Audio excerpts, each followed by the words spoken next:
서지현 검사의 폭로로 촉발된 미투 운동이 한 달여 만에 우리 사회 곳곳에 퍼지고 있습니다. 용기를 낸 피해자들이 추가 폭로를 내놓는 등 성폭력 문제가 수면 위로 떠올랐는데요. 사정당국도 본격적으로 움직입니다. 네, 이종훈 평론가 그리고 최진영 변호사와 함께 이 내용 정리하고 박 전 대통령 30년 구형 소식도 짚어봅니다. 어서 오십시오. 네, 안녕하십니까. 안녕하세요. 네, 문학의 미투 파문이 어디까지 갈까 했는데 가늠할 길이 없습니다. 주제어 보시죠.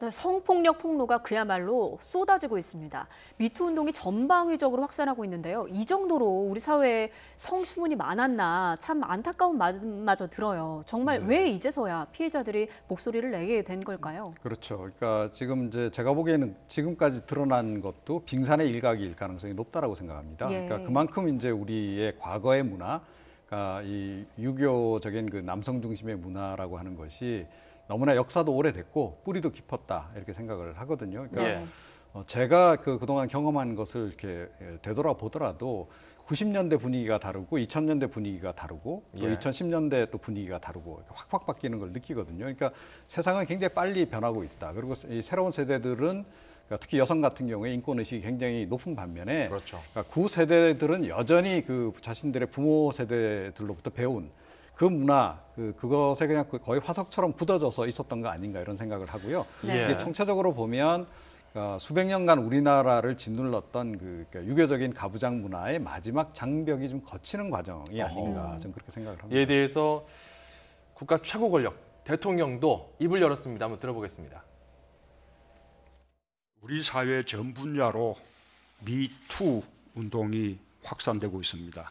특히 촛불혁명으로 탄생한 우리 정부의 성평등과 여성 인권에 대한 해결 의지를 믿는 국민의 기대감이 반영된 것이라고 생각합니다. 미투 운동을 무겁게 받아들입니다. 피해 사실을 폭로한 피해자들의 용기에 경의를 표하며 미투 운동을 적극 지지합니다. 친고죄 조항이 삭제된 2013년 6월 이후의 사건은 피해자의 고소가 없더라도 적극적인 수사를 당부합니다. 특히 강자인 남성이 약자인 여성을 힘이나 지위로 질밟는 행위는 어떤 형태의 폭력이든 어떤 관계이든 가해자의 신분과 지위가 어떠하든 엄벌에 처해야 할 것입니다.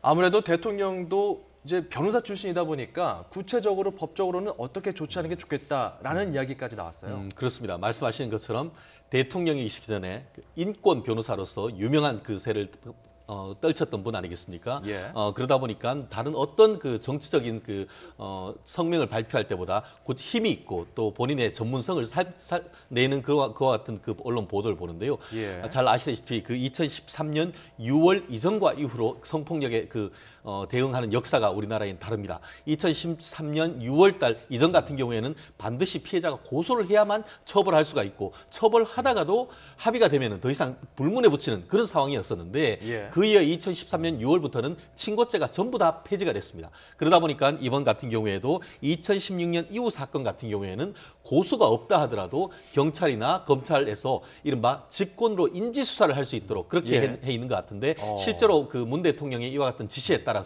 이 그 전문성을 가진 경찰에서 바로 오늘 그 이철성 그 경찰청장이 이 부분에 대해서 조사를 내시를 하겠다는 발표가 있기 때문에 앞으로 이 부분에 대해서 정상의 이 정치인이 이와 같은 그 언급을 했기 때문에 예. 굉장히 큰 파급 효과가 있다. 특히 야당 같은 경우에는 왜 정부에서 이 미투에 대해서 적극적인 지지를 하지 않느냐 했는데 비교적 적절한 시기에 문 대통령이 이와 같은 언급을 해주신 것에 대해서는 아마 여성계에서도 많은 박수가 있지 않을까 생각합니다. 네, 여야에서는 미투 법안 잇따라 발의하고 있는데 특히 성폭력 2차 피해를 막기 위한 사실 적시 명예훼손죄 이 폐지 움직임도 일고 있는데 일단 이게 어떤 건지 좀 설명을 부탁드립니다. 그렇습니다. 실제로 미국 아시다시피 작년 2017년 올해의 인물로 타임즈가 정해놓은 인물이 이 미투를 했던 헐리우드 여자 배우들 아니었습니까? 근데 그분들과 우리나라가 다른 거는 뭐냐 하면 그분들은 직접 내가 이름을 내고 또 그 피해자들까지도 특정을 했지 않습니까? 그런데 우리나라 같은 경우에는 그걸 못하죠. 왜냐?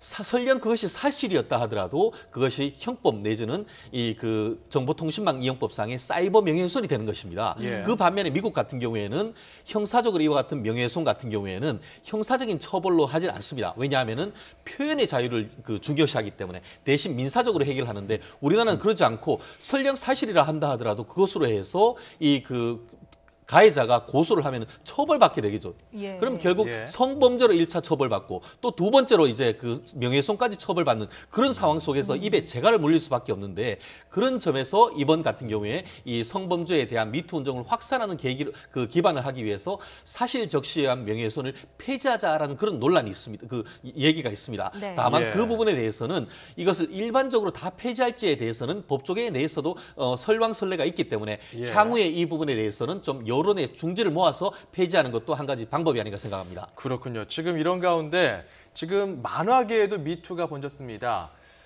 시사 만화가 박재동 화백입니다. 이제 한 언론 인터뷰를 했는데요. 피해자가 결혼식 주례를 박 화백에게 했는데 부탁을 했는데 그 자리에서 성추행과 성희롱이 이루어졌다라는 거예요. 이런 어떤 증언이 있었고 여기에 대해서 박재동 화백은 기억이 없다. 뭐 격이 없이 막 이야기했기 때문에 잘 모르겠다. 이런 입장이 나왔어요. 이런 반응은 또 어떻게 봐야 될까요? 그러니까 이번에 지금 이제 계속 미투 운동이 확산되는 이면에는 그러니까 하나의 변수가 좀 작용을 하는 게 있죠. 그러니까 이 가해자들이 이제 첫 피해자의 이제 미투, 그러니까 자기 고발이 있고 난 이후에 그러니까 그거를 이제 해명하는 과정에서 그러니까 굉장히 자기 변명으로 일관을 하잖아요. 예. 자, 그러다 보면 그게 더 이제 분노를 유발해서 2차 제보자, 3차 제보자들이 이제 미투 운동으로 점점 이렇게 확산돼가는 이런 양상을 보이고 있단 이거는 말입니다. 답변을 회피한 거라고 봐야 됩니까? 답변을 회피한 게 아니고 추가적인 제보를 유발한 결국 이제 좀 부적절한 그런 변명이었던 거죠. 그러니까 오히려 사실을 인정할 것 깨끗하게 인정하고 그리고 이제 그 피해자에게 이제 진심 어린 사과를 하고 이렇게 이제 처음부터 나갔더라면 아마 이렇게 추가적인 그런 그 제보자들이 나오지 않았을 수도 있습니다. 그런데 예. 이제 사실은 이제 최근에 일련의 그 해명 과정들을 보게 되면 해명이 오히려 그러니까 화를 더 자초하는 그런 식의 그러니까 자기 변명 그런 것들이 지금 이제 많이 나오는 그런 부분은 굉장히 안타깝다 이렇게 생각합니다. 네, 이런 미투 운동의 시작점이자 기폭제가 된 사람이죠. 안태근 전 검사장은 어제 검찰에 소환이 됐는데 그런데 공소시효가 이 사건의 경우는 지났잖아요. 처벌이 가능한가요? 그렇습니다. 그렇기 때문에 이 부분에 대해서 처벌할 수 있느냐? 법조인들 같은 경우에도 적어도 성폭력 범죄에 대해서는 처벌하는 것이 현실적으로 어렵지 않은가 하는 것이 중론인데요. 말씀드렸듯이 2013년 6월 이전 같은 경우에는 이 성범죄가 친고죄입니다. 한마디로 고소를 하지 않으면은 처벌할 수 없는 그런 사건인데 그 고소 기간이 딱 1년이었습니다. 근데 이 문제가 됐던 것이 2010년 10월 거의 8년 전이다 보니까 그 당시 같은 경우에는 고소 기간이 1년이 후딱 지났기 때문에 사실상 고소를 하지 않았기 때문에 처벌할 수도 없고 공소시효도 거의 다 지났는 그렇기 때문에 적어도 그 당시에 있었던 성추행으로는 처벌하기가 어렵다. 다만 그럼에도 불구하고 지금 그 검찰에서 구속영장을 청구할 여지도 있다라고 하는 것은 아시다시피 2010년 그와 같은 일이 있은 이후에 그 안태근 검사장이 검찰국장 한마디로 그 전국의 검사에 대한 인사 이동을 할 수 있는 권한이 있는 그런 상황 속에서 이 그 서검사를 그 서울 재경지청에서 저쪽 그 통영지청으로 이른바 그 인사 불이익을 줬는 그 상황 속에서 어떤 개입을 했느냐 그 예. 부분에 포커스를 두고 지금 수사를 하고 있는데요. 실제로 얼마 전 같은 경우에 지난주 같은 경우에는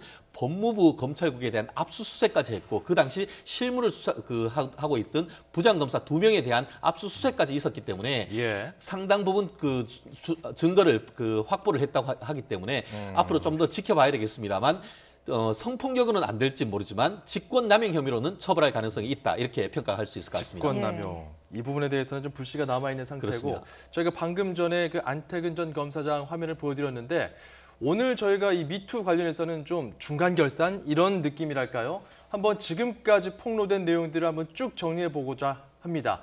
일단 안태근 전 검사장입니다. 방금 짚어드린 내용이고요. 화면을 보면서 저희가 좀 설명을 드리고자 하는데 그 밑에 보면은 이제 판사들도 이제 법조계에서는 의정부 지법 고양지원에서 성폭력 전수조사 판사들을 제외한 나머지 사람들을 대상으로 과연 판사의 어떤 위기에 의한 성추행 이런 것들이 있었는지 좀 살펴보고 있는 상황이고요. 자, 그리고 이제 문화예술계 너무 많습니다. 너무 많아서 저희가 다 넣을 수가 없고 가장 이슈가 됐던 인물들 이윤택 연출가부터 지금 다 들어가 있습니다. 오태석 연출가는 지금 잠적해 있는 상황이죠. 그리고 배병우 작가 이렇게 좀 인정한 사람들도 있습니다. 밑에 보시면은 윤호진 연출도 인정을 했습니다. 이분은 또 아들이 그 위안부 피해자 할머니들의 작품들을 가지고 이렇게 사회적 기업을 하고 있는 그런 어떤 사장의 아버지거든요. 그렇기 때문에 또 아들도 사과하는 이런 일도 있었고요. 자, 방송계, 영화계, 특히 지금 굉장한 화력이 있는 분야가 바로 이 부분입니다. 배우들의 성추문. 조재현 씨 같은 경우는 사과를 했지만 또 기자들에게 물어봐서 도대체 누가 제보했느냐 뭐 이런 이야기도 나오고요. 저희가 잠시 뒤에도 짚어드리겠지만은 뭐 협박 의혹도 제기가 됐습니다. 그리고 조민기 씨, 최일아 씨 전부 다 지금 진행형이고요. 오달수 씨도 저희가 조금 전 이제 단신으로 저희가 처리했을 정도로 계속해서 지금 폭로가 나오고 있고 곽도원 씨는 현재 적극적으로 부인한 이후에 의혹글은 삭제가 됐는데 자 지금 뭐 일일이 열거할 수 없을 정도로 너무 많아요. 너무 많아요 지금. 네, 그러니까요. 그런데 이것조차도 이제 전부가 아닐 가능성이 높다는 말씀을 제가 드린 거고요. 그러니까 빙산의 일각일 수 있다. 그러니까 훨씬 더 광범위할 수 있다라는 이제 말씀을 제가 이제 드리는 건데. 그러니까 사실은 이제 그 연예계 또는 이제 예술계 분야에서의 이런 뭐 성추행이라든가 성폭력 관련한 그런 의혹들은 소문으로 돌았던 것만 해도 그동안 굉장히 많습니다. 예. 다만 이제 그것이 이제 그 수면 위로 올라오질 않아서 그냥 넘어갔던 그런 사안들이 굉장히 많거든요. 자, 이제 서야 이제 비로소 이제 이게 이제 드러나긴 하는데 이것이 이제 전부가 아닐 수도 있는 이제 그런 것이 문화적으로 좀 그랬던 측면이 있는 것 같아요. 그러니까 뭐 예술하는 사람들은 원래 그래. 뭐 이제 이런 거 분위기가 상당히 있었다라는 거죠. 그리고 이제 그 어느 정도는 그 도제 관계 비슷하게 이렇게 형성이 돼 있는 일종의 권력 관계로 다 이제 이루어진 그런 상황이고 또 굉장히 폐쇄적인 그런 조직이고 또 이 소규모 조직으로 늘 움직인단 말이에요. 그러니까 이게 무슨 기업 같은 그런 조직, 거대 조직보다는 자, 그러다 보니까 이게 이런 일이 음성적으로 발생할 가능성도 굉장히 많았고 또 조금 전에 말씀드린 바와 같이 예술가들은 원래 그래라고 하는 약간의 용인하는 그런 분위기 그런 거를 어찌됐건 남성들이 중심이 돼서 상당히 좀 조성했던 그런 측면도 없잖아 있었던 것 같아요. 그래서 그런 분위기 속에서 이런 일들이 지금 이제 이루어졌는데 일은 이제 발생했고 이제 어찌됐건 이제 지금 이 변화한 사회적 분위기에 맞춰서 그러니까 비록 이제 좀 약간 나이 연세 드신 분이라 하더라도 과거 자기가 살아온 문화하고는 지금 상당히 문화가 많이 바뀌었다라고 하는 것을 빨리 인지를 하고 그러니까 적응을 빨리 해야 한다라고 저는 생각합니다. 그리고 인정할 것은 좀 빨리 인정해야 한다 이렇게 생각합니다. 네, 일단 논란이 크게 된 분들을 한번 살펴보겠습니다. 그렇죠. 일단 조재현 씨 의혹을 처음에는 시인하고 모든 걸 다 내려놓겠다 이렇게 얘기를 했는데 최초 보도를 한 기자에게 5차례나 전화를 했다 그래요. 인터뷰한 사람 누구냐, 그 피해자가 누구누구 맞느냐 이렇게 해서 5차례나 추궁을 했다 그래요. 한마디로 그 말은 인정을 하지만 사실상 누구인지를 확인을 해서 그거에 대해서 보복하려고 했는 것이 아니냐 하는 그런 의혹이 들고 있죠. 그리고 또 그 배우 같은 경우에는 문자를 해서 이와 같은 그 사과 문자를 보냈는데 한 사람한테 보내는 것이 아니고 똑같은 문자를 여러 명한테 보냈는 그런 식으로 해서 사실상 그렇게 해서 사과를 하는 의미도 있지만 그 부분에 대해서 어떤 그 반응이 있으면은 그 사람을 지목할 수도 있는 그런 상황 아니겠습니까? 그렇기 때문에 참 무서울 것 같아요. 그렇죠. 그렇기 때문에 오히려 피해자 같은 경우에는 오히려 2차 피해, 3차 피해를 할 수 있는 그런 상황이기 때문에 만약에 이 부분이 이제 공소시효 있는 범위 내에서 이제 만약에 수사를 해서 사실로 밝혀질 경우에 결국 그렇게 될 경우에는 이와 같은 범행 후의 정상이 매우 나쁘다라고 볼 수 있기 때문에 결국 그 이 조재현 씨 같은 경우에는 아마 지금도 벌써 변호사와 이 그 사안에 대해서 지금 상의하고 있을 가능성도 있는데 이 부분에 대해서는 적어도 그 부분에 대해서까지도 솔직한 그런 고백과 어떤 그 사죄 꼭 필요한 것이 아닌가 생각합니다. 근데 이제 왜 그랬을까를 한번 한번 생각해 보게 되지 않습니까? 그러니까 왜 굳이 저렇게 집요하게 캐묻고 했을까? 저는 맞아요. 추가적인 그런 어떤 것이 나올 가능성이 증언이 나올 가능성을 좀 대비한 게 아닌가 하는 생각이 들어요. 그러니까 원천 차단이다. 간단하게 이야기하자면 앞으로 나올 그런 어떤 폭로에 뭔가가 대해서 더 있을 수 있다. 그렇죠. 입막음용으로 지금 저렇게 할 수도 있다. 그러니까 이제 나도 이제 좀 공개해야지라고 생각하던 사람도 주저하게 만드는 그런 그 효과가 있지 않겠습니까? 예. 그런 점에서 조금 전에 말씀하신 바와 같이 이거 법률적으로 보자면 상당히 좀 악의적인 측면이 좀 있다. 그렇군요. 생각을 실질적으로 합니다. 그렇기 예. 때문에 예. 우리 같은 경우에는 그 특정 범죄 가중처벌법 같은 경우에는 보복 범죄에 대해서는 오히려 가중처벌을 하고 있습니다. 이 부분 꼭 아셔야 된다는 것을 제가 말씀드리고 싶습니다. 알겠습니다. 조민기 씨로 넘어가 보면은 일단 성추행 의혹을 인정하고 오늘 공식적으로 사과문까지 발표를 했는데요. 제보자들 그리고 좀 정리를 해보면 피해자들이 지금 경찰이 파악하기로는 10명에 달한다고 해요. 지금 오늘 이철성 그 경찰청장 같은 경우에는 이 풍문이나 아니면 그 언론 보도를 통해서 나오는 사람 같은 경우에는 19명이다라고 지금 거의 특정을 했고 예. 아시다시피 지금까지는 물 밑에서 내사를 해왔었습니다. 그랬는데 이제는 좀 전에 말씀드린 것처럼 문재인 대통령께서 이 부분에 대해서 고소가 없다 하더라도 적극적으로 수사를 하라라는 지시가 있었고 예. 지금 경찰 같은 경우에도 지금 사안을 특정해서 지금 벌써 이미 긴급 체포를 하거나 구속을 하려고 하는 그런 사람들이 나오고 있다고 하지 않습니까? 예. 아마 좀 전에 지금 문제가 되고 있는 특히 이제 청주대에 있는 교수 같은 그런 사람들에 대해서는 이미 소환 조사가 들어갔다라는 얘기가 나오고 있기 때문에 예. 단순한 앞으로의 어떤 자기 고백을 넘어서 이제는 형사 사건에 있어서의 어떤 포토라인에서는 그런 사람들이 하나 둘 조만간 나오지 않을까 생각합니다. 네, 말씀하신 것처럼 사과에도 불구하고 사건은 지금 정식 궤도에 들어갔거든요. 소환이 임박했다 그래요?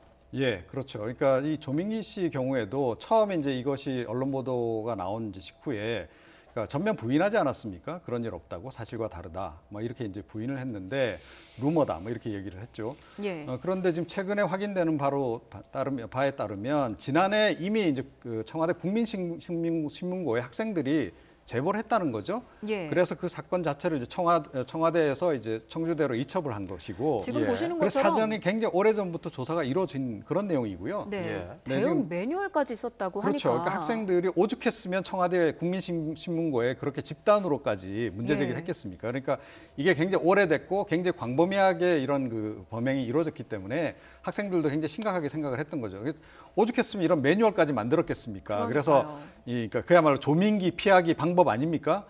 그런 매뉴얼까지 만들어서 했는데도 이게 좀 하루아침에, 그러니까 하루 이틀 사이에 이게 고쳐질 문제가 아니다. 굉장히 고질적이다라고 생각을 했기 때문에 예. 학생들이 청와대 이제 국민신문고에까지 문제 제기를 한 것이죠. 그럼 예. 추가 피해자가 더 있을 수도 있을 것 같아요. 그렇습니다. 예. 네. 자, 지금 대담 중에 얘기가 나왔지만 사실 가해자로 지목된 사람들이 그 피해자인 사람들에게 뭔가 좀 더 압박을 가한다면 상당히 부담을 느낄 수가 있는데요. 배우 최일화 씨 선제적으로 사과를 발표했는데 이후에 정말 일파만파 여러 가지 폭로가 나오고 있습니다. 관련 녹취 들어보죠.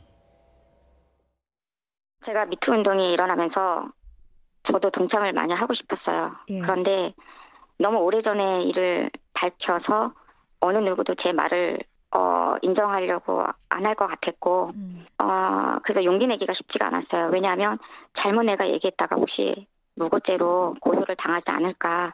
처음에 글을 썼다가 몇 번 지웠어요. 제가 다른 매체하고 인터뷰를 했을 때 그 최일화 씨가 도대체 그 사람이 누구냐. 얼굴을 보기라도 했으면 좋겠다라고 얘기했을 때 좀 어이가 없었습니다. 이렇게 추행을 하고 폭행을 하는 사람이 너무 많아서 모르는 건지 아니면 자기의 죄를 감추려고 해서 모른다고 하는 건지 제가 만약에 인간이라면 못 잊죠. 그 부분이 정말 저 역시 궁금합니다. 네, 바로 이 부분입니다. 그러니까 내가 얘기를 잘못했다가 혹시 무고죄로 고소를 당하지 않을까 이런 두려움이 있었다라는 거고요. 그리고 누가 제보했느냐 묻기까지 했다고 하는 부분. 이 부분이 바로 법적으로 사람들이 부담을 느끼는 지점인 것 같아요. 그렇습니다. 제가 여기 나와서 정말 그 할 수 있는 역할이 조언을 드릴 수 있는 역할이 딱 맞는데요. 예. 실질적으로 말씀드렸듯이 외국과 달리 한국의 피해자들이 적극적으로 이 부분을 문제 제기하기가 쉽지 않은 것이 사실 상당 부분 시간이 지난 시점에서 내가 문제를 제기했다가 거꾸로 무고로 당하지 않을까, 명예훼손으로 당하지 않을까 그 부분 아니겠습니까? 근데 너무 걱정하지 마십시오. 무고 같은 경우에는 정말 허무맹랑하게 전혀 사실이 아님에도 불구하고 불구하고 처벌을 받게 할 목적으로 그렇게 했다라고 하면은 무고가 되지만 실질적으로 이와 같은 유사한 사건에서 몇 년 지나도 실제로 고소를 해서 유죄받은 그 하급심 판결을 보면은 실제로 피해받았다는 사실을 아주 구체적인 정황이 있고 그리고 그 무렵에 주위 사람들한테 피해받은 사실을 얘기를 했고 그리고 전후 사정을 봤을 때 그 가해자로 지목된 사람을 특별하게 무고할 그럴 상황이 안 보이는 그런 상황을 조합한다고 하면은 결국 그 당시 벌써 시간이 상당 부분 지났다 하더라도 형사 처벌을 받게 할 수가 있고 무고죄는 성립되지 않는다는 지금 판결이 있습니다. 그렇기 때문에 이와 같은 것을 할 때 인터넷에 마구 올리는 것보다 주위에 옛날과 달리 요즘 같은 경우에는 성폭력 피해자에 대해서는 국선 변호인까지도 붙여줍니다. 그렇기 때문에 주위에 있는 성폭력 피해자를 도와줄 수 있는 변호인을 찾아가서 이 부분과 상의해서 대응을 하면은 말씀드렸듯이 명예훼손이라든가 무고죄 이런 부분과 절연하면서까지 피해자에 대한 정의구형 가능하지 않을까 싶습니다. 네, 최일화 씨의 뒤늦은 사과가 이 파장을 진정시킬 수 있을지 그런가 하면 오달수 씨는 성폭력을 부인했다가 또 하루도 지나지 않아서 성폭행을 또 당했다는 피해자가 나왔고요. 여전히 사실 무근이다 이랬는데 오늘 또 폭로가 나왔습니다. 네, 그러니까 오달수 씨 같은 경우에도 그 조금 전에 이제 저희가 이야기했던 이제 그런 경우하고 똑같은 거죠. 그러니까 해명을 이제 하는 과정에서 이제 부인을 하니까 또 추가로 또 제보가 자꾸 나오는 겁니다. 그러니까 대체로 근데 이번에 보면 공통적인 것이 그러니까 이 가해자들이 상당히 습관성인 인물이 많은 것 같아요. 그러니까 뭐 고은 씨인 경우 같은 경우도 뭐 그랬습니다만 뭐 이윤택 감독도 그랬고, 그러니까 상당히 습관적이고 그러다 보니까 피해자가 굉장히 다수라는 게 이제 약간 공통되는 것 같고, 그러니까 이제 이 처음에 이제 첫 제보자가 나온 다음에 이 이제 가해자들이 어떻게 거기서 무마를 시켜 보려고 큰일 아니었다, 별일 아니었다, 뭐 증거 있느냐, 뭐 이런 식으로 하다가 보니. 그러니까 이 나머지 피해자분들이 가만 계시다가 이거는 이래선 곤란하다고 생각해서 지금 나서는 이런 상황이 지금 반복되고 있다는 거죠. 그렇죠. 자, 그래서 그러니까 빨리 인정할 것은 인정하는 것이 저는 바람직하다. 그리고 가해자들 일일이 찾아가서라도 다 사과할 것은 사과를 하고 그래야 그나마 형량이라도 좀 줄일 수 있지 않을까 그렇게 생각을 합니다. 그래서 인식 전환을 빨리 하는 게 좋겠다 이렇게 생각을 합니다. 자, 그러면은 이렇게 미투 폭로 이후에 또 입장이 왔다 갔다 하는 분들이 있습니다. 일단 조민기 씨 루머일 뿐이다 했다가 오늘 사과했고요. 조재현 씨는 내가 죄인이다 했었는데 또 입장이 또 이렇게 변모하는 모습들 드러났습니다. 그리고 인간문화재였던 하용부 씨 같은 경우는 욕망 때문이다. 최초에는 시인을 했는데 성폭행 안 했다. 이렇게 또 입장이 바뀌었어요. 이게 법적으로 갔을 때는 이런 입장 변화가 어떤 영향을 줄 수 있나요? 그렇습니다. 아마 제가 봤을 때는 추측컨대 변호인과 상의했을 가능성이 상당히 높다 이렇게 보일 것 같습니다. 실질적으로 말씀드렸듯이 피해자의 주장에 대해서 예를 들어서 뭐 상당 부분 시간이 지나서 다른 입증할 증거가 없다든가 아니면 공소시효가 끝났다든가 이런 부분에 있어 가지고 법적 대응을 하겠다라는 그런 판단인 것 같은데요. 말씀드렸듯이 공소시효가 지나고 고소할 수 있는 시효가 지나면 사실 처벌하는 게 어렵죠. 실제로 지금 문제되는 것이 10년 전, 20년 전 그렇다 보니까 피해자의 주장 이외에는 달리 어떤 그런 물증이 없다. 그럴 경우에는 결국 진실 공방을 벌여서 입증이 불가능하면은 결국 무혐의 결정을 받을 수 있다는 그런 나름대로의 판단일 것 같은데 결국 그와 같은 법적인 면죄부를 받을지언정 그 사회 속에서의 어떤 여러 사람이 일치해서 비슷한 얘기를 할 경우에는 그 부분에 대한 어떤 사회적 타격 그것을 감수할 수밖에 없는 그런 상황이 아닌가 생각합니다. 그러니까 이번 미투 운동으로 변호사님들이 굉장히 바빠지신 것 같아요. 그러니까 이제 워낙 이제 이 피해자들도 많고 하다 보니 또 가해자들도 워낙 또 계속 나오고 있고. 그런데 지금 최초 반응과 이제 이 차후에 나오는 이런 반응의 차이가 있는 것은 역시 변호사님들이 좀 조력을 해주시는 것 같아요. 그래서 명백히 증거가 많고 뭐 이렇게 드러난 이제 조민기 씨 같은 경우에는 차라리 어느 정도는 인정을 하고 그냥 개과천선했다, 그러니까 반성하고 있다. 이런 걸 보여줘서 형량을 좀 낮추는 쪽으로 이제 생각을 하는 것 같고, 그러니까 나머지 분들 같은 경우에 이제 증거가 좀 더 명확하지 않다, 뭔가 이렇게 똑 떨어지는 증거가 확인되지 않고 있다라고 하는 경우에는 다시 부인하는 쪽으로 처음에는 좀 약간 인정을 했다가 부인하는 쪽으로 전략을 바꾸는 이런 모습을 보이는 거 아닌가 이렇게 생각합니다. 네, 이렇게 오락가락하는 모습이 오히려 사과의 진정성을 또 의심하게 만드는 것 같기도 하고요. 그런데 이 미투 운동이 정치적인 논쟁을 하자는 게 아니지 않습니까? 그런데 정쟁으로까지 좀 번지는 양상을 보이고 있습니다. 김어준 씨가 이 미투가 문재인 정부의 지지자를 분열시키는 기회로 이용될 수 있다. 이런 말을 하면서 논란이 됐습니다. 네, 그러니까 뭐 일종의 예언을 한다면서 이제 얘기를 했는데 글쎄요, 예언 함부로 하시면 안 됩니다. 네. 저희가 좀 그 빼곡하게 그 글자들이 있지만 일단 다 넣어봤습니다. 최대한 이야기를 다 넣어서 예. 어떤 맥락이었는지 좀 유추해 보고자 이렇게 넣어놨는데요. 일단 뭐 중요한 부분이 공작의 사고 방식으로 보면 미투 운동은 소재가 자극적이고 주목도가 높다, 진보적 가치가 있다. 그리고 공작의 시각에서 계속 강조합니다. 이런 시각에서 본다면 예언을 해보자면은 피해자들을 준비시켜서 진보 매체에 등장시켜야겠다. 그리고 뭐 진보적 지지자들을 분열시킬 기회다. 이런 식으로 사고하게 되는 것이다라고 언급한 거거든요. 이게 지금 일파만파예요. 그렇죠. 그러니까 이게 이제 약간 공작 정치로 흘러갈 가능성이 있다라고 이제 이야기를 한 겁니다. 그러니까 최근에 이제 이 미투 운동에 이제 계속 확산되면서 가해자 가운데 이제 진보 성향의 인물들이 한 명, 두 명 이제 나오기 시작을 이제 한 거죠. 예. 자, 그러면 이거를 그 보수 지지 세력이나 또는 보수 여당에서 절대 놓칠 리가 없다. 이걸 활용해서 봐라, 진보 쪽 인사들 진보의 민낯이 이런 것이다라고 이제 역공을 펼칠 가능성이 있다. 예. 그러니까 워낙 이제 그 박근혜 또 정부 시절 또 이명박 정부 시절에 공작 정치가 또 횡행했던 거 아닙니까? 국정원 동원하고 해서.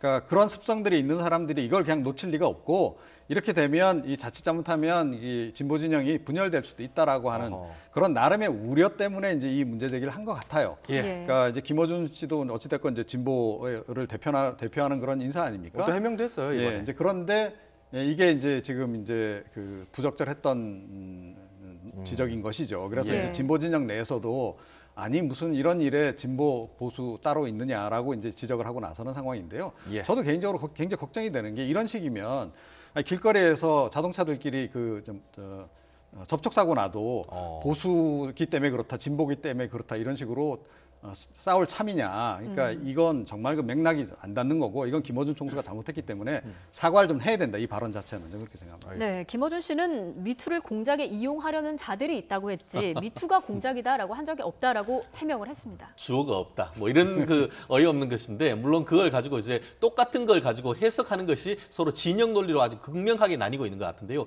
이와 같은 논란 속에서 문재인 대통령께서 오늘 했는 언급 이것은 정치의 문제가 아니고 여성 인권의 문제다. 그 한마디로 이 김어준 씨의 어떤 논란 그걸 한마디로 잠재웠다라고 생각을 하는데 예. 정치권에서 논란이 될 문제가 아니고 이건 여성 인권의 피해자의 입장에서 보는 것이 맞다라고 한 것이 뭐 그 말로 정리될 수 있는 것 같습니다. 끝이 어딜까요? 계속해서 지켜보고 정리하고 또 해결될 때까지 한번 저희가 이야기를 해보도록 하겠습니다. 다음 주제는 박근혜 전 대통령 결심 공판 결과입니다. 주제해 보시죠.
네, 이제 선고만 남았습니다. 징역 30년 구형이 됐고요. 저희가 준비한 화면 보면서 어떤 혐의점에서 유죄가 좀 인정돼야 된다 이런 식으로 검찰이 그 법원에 이제 호소를 한 건지 좀 짚어주시죠.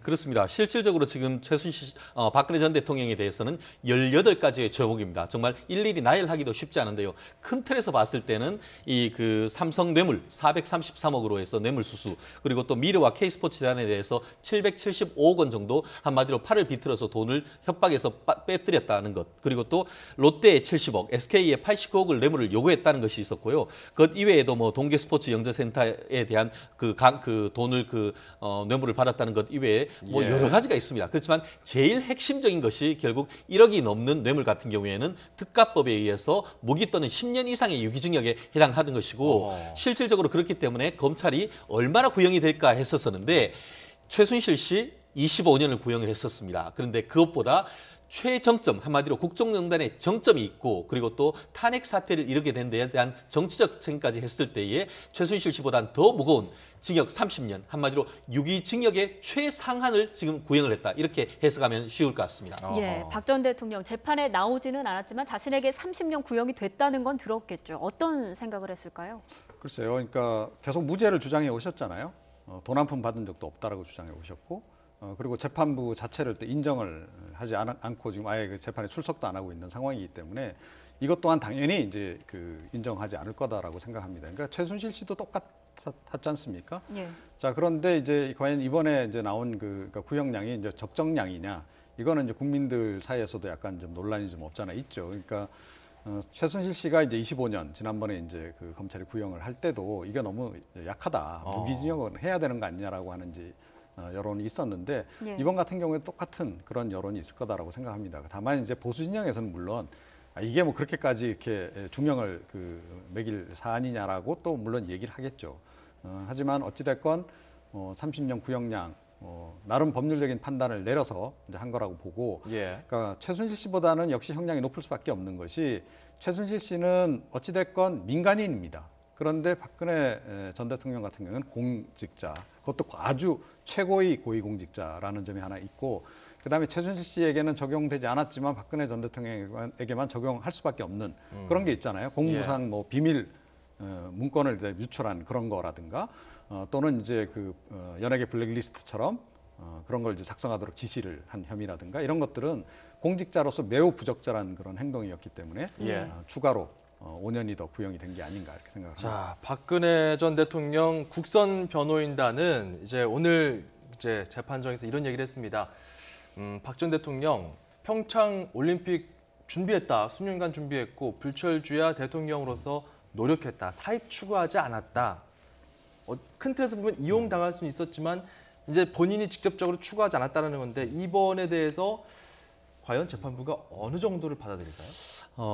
기본적으로 이 사건 같은 경우에는 그 최순실 씨와 공범 관계였습니다. 그리고 재판조차도 최순실 씨와 박근혜 전 대통령이 같이 재판을 하다가 작년 10월 달 구속영장이 연장되느냐 그 선상에서 재판을 거부를 했고 그래서 변론이 이른바 분리돼서 먼저 최순실 씨에 대해서 선고가 됐습니다. 예. 만약에 그러지 않고 같이 왔다고 하면은 박근혜 전 대통령과 최순실 재판이 같이 지금 선고될 수밖에 없는 것이죠. 그렇다 보니까 마치 우리가 그 동전의 양면을 찢어놨을 뿐인 것이죠. 그렇기 때문에 이 지금 변호인으로서는 오늘 그 굉장히 어떻게 보면 여러분이 돌아가면서 쟁점에 대해서 치밀하게 변론을 했습니다만 어쨌든 그 이미 그 공범 관계인 최순실 씨에 대해서 대부분 18개 중에 11개가 공범 중에 상당 부분을 유죄로 인정했기 때문에 적어도 1심에서 최순실 씨와 공모 관계에서 유죄를 인정했는 범위에 있어서는 아무리 변호인들이 그와 같은 변론을 했다 하더라도 유죄 나올 가능성이 매우 높다라고 얘기를 할 수가 있고 예. 다만 말씀드렸듯이